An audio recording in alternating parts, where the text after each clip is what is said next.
MJ اکبر صاحب نے کہا کہ وہ آیتیں تب ویلڈ تھی لیکن اب ان کا کوئی ریلیونس نہیں ہے. ایک بات آپ سنیے، بنیادی طور پہ آپ ہاتھ کٹواتے ہیں آج؟ لیکن ڈسکس تو ہو رہا ہے نا کہ ان آیتوں کو نکال دینا چاہیے. نہیں، بالکل نہیں کہا، کسی نے نہیں یہ کہا. نہیں یہاں پہ نہیں، لیکن یہ ان کو نہیں کہا جا رہا ہے، معاف کیجیے گا. دلچسپ بات یہی ہے، آپ کی غلط فہمی ہے. ان آیات کو کہا جا رہا ہے جس میں کافر، مشرک. ہماری پریشانی آپ کو بتا دوں 2 لفظوں میں، یہ ہے ہم قرآن کو مانتے ہیں، قرآن کی نہیں مانتے. آخری بات اللہ رب العزت کی قرآن مجید کی ہوگی، حدیث کی ہوگی. یہ خیال رکھنا چاہیے.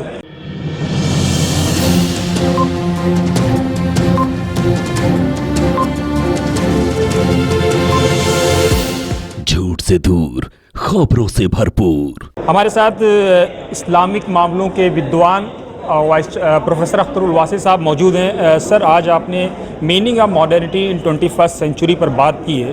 کیا آپ کو لگتا نہیں کہ ماڈرنٹی کے چکر میں ریئلٹی کہیں نہ کہیں کھوتی چلی جا رہی ہے؟ آپ ایک بات سنیے، یہ غلط فہمی ہے. ماڈرنٹی جو ہے وہ ریئلٹی کا دوسرا نام ہے، اور بنیادی طور پہ اگر آپ دونوں میں فرق کرتے ہیں تو یہ میں سمجھتا ہوں کہ ہماری سمجھ کا قصور ہے. ہمیں ریئلٹی اور ماڈرنٹی کو ایک دوسرے کے ساتھ ملا ہوا دیکھنا چاہیے. جو ماڈرنٹی ہے وہی ریئلٹی ہے. کیونکہ وجہ یہ ہے کہ آج کی سچائی کو آپ نظر انداز نہیں کر سکتے، اور آپ کو یہ معلوم ہونا چاہیے کہ آج جو لیکچر ہوا اس کے اندر ماڈرنٹی کے جو 4 معیار دیے گئے، پیمانے دیے گئے، وہی اسلام کے پیمانے دیے. ہمیں یہ نہیں بھولنا چاہیے. ڈیموکریسی اسلام میں نہیں ہے جی، مذہبی رواداری نہیں ہے جی. عورتوں کو سب سے پہلے کس نے حق دیا جی؟ ایمپاورمنٹ آف ویمن کے جتنے بھی نمونے کہاں ملیں گے آپ کو؟ رسول کے گھرانے میں ملیں گے سب سے پہلے. تو بنیادی طور پہ اگر آپ دیکھیں تو یہ تمام چیزیں اپنے سامنے رکھنی چاہیے.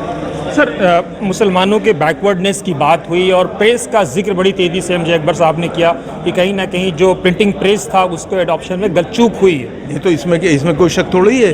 باقاعدہ فتویٰ آیا تھا استنبول میں اس کے خلاف، لگنے نہیں دیا تھا جی.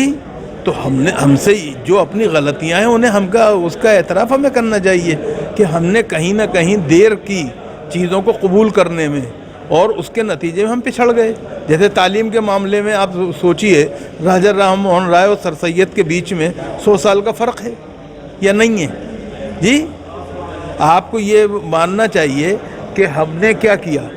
ہم نے تو یہی کیا نا کہ مدرسے کی تعلیم جو انکلوسیو تھی، شمولیت پسند تھی، جس میں ایک ہی کلاس روم سے امام ربانی مجدد الفسانی پیدا ہوتے تھے، تاج محل کا معمار احمد لاہوری پیدا ہوتا تھا، مغل عہد کا اسٹیٹس مین سعد اللہ پیدا ہوتا تھا، وہ سب ہم نے انگریزوں کے دباؤ میں ختم کر دیے. اور نتیجہ یہ کہ آج ہم نے صرف مذہبی تعلیم تک مدرسوں کو محدود کر دیا. لیکن سر، پروگرام میں ایک اور ذکر ہوا کہ قرآن کی آیتوں کو لے کر کے جو بات آئی، MJ اکبر صاحب نے کہا کہ وہ آیتیں تب ویلڈ تھی لیکن اب ان کا کوئی ریلیونس نہیں ہے. ایک بات آپ سنیے، بنیادی طور پہ آپ ہاتھ کٹواتے ہیں آج؟ میں پوچھ رہا ہوں آپ سے، سوال یہ نہیں ہے. قرآن کریم کے اندر جو چیز ہے وہ برحق ہے، اس میں کوئی شک نہیں ہے. اکبر نے بھی ایسی کوئی بات نہیں کہی، یہ خیال رکھیے.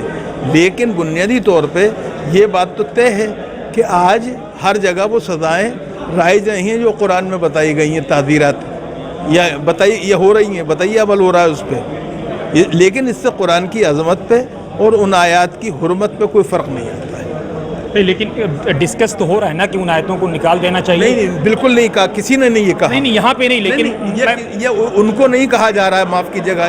دلچسپ بات یہی ہے، آپ کی غلط فہمی ہے. ان آیات کو کہا جا رہا ہے جس میں کافر، مشرک کے پیچھا کرنے کی بات ہے، اسے قتل کرنے کی بات ہے، اور جس کو آؤٹ آف کنٹیکسٹ لوگ دیکھ رہے ہیں. واسی صاحب، آپ تو ماشاءاللہ بڑے ودوان ہیں. کہاں لگتا ہے آپ کا ایک بڑا تجربہ ہے، دیش اور دنیا دونوں کو دیکھا ہے، کہاں جو چوک ہوئی کہ یار جتنی گفتگو مسلمانوں پہ ہوئی، مسلمان اتنا ہی بیکورڈ ہوتا چلا گیا؟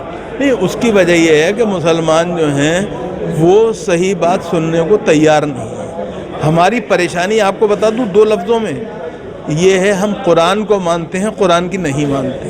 جو اللہ میاں کے کرنے کے کام ہیں وہ ہم نے اپنے ذمہ لے رکھے ہیں، اور جو اپنے کرنے کے کام ہیں وہ اللہ میاں کے ذمہ کر رکھے ہیں. تو یہ اس کی وجہ سے نتائج تو یہی ہونے ہیں، اور کیا ہونا ہے اس کے علاوہ. لیکن ایک آخری سوال، 4 اسکول آف تھاٹ کی بات ہوئی، لیکن یہ نہیں بتایا گیا کہ آخری بات محمد رسول اللہ صلی اللہ علیہ وسلم ہی کی ہوگی.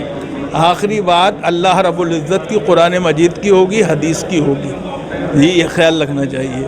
اور چاروں پانچوں بلکہ 6 جتنے بھی فقہ ہیں اسکول میں شیعوں کے، وہ سب کے سب کہیں نہ کہیں نبی کریم علیہ الصلوۃ والسلام سے اکتساب کرتے ہیں. خسرو فاؤنڈیشن کے بارے میں کیا لگتا ہے؟ جو آپ لوگوں نے کوشش کی تھی وہ بار آور اور ثمر آور ہو رہی ہے؟ کوشش کرنا ہمارا کام ہے، نتیجہ اللہ کے ہاتھ.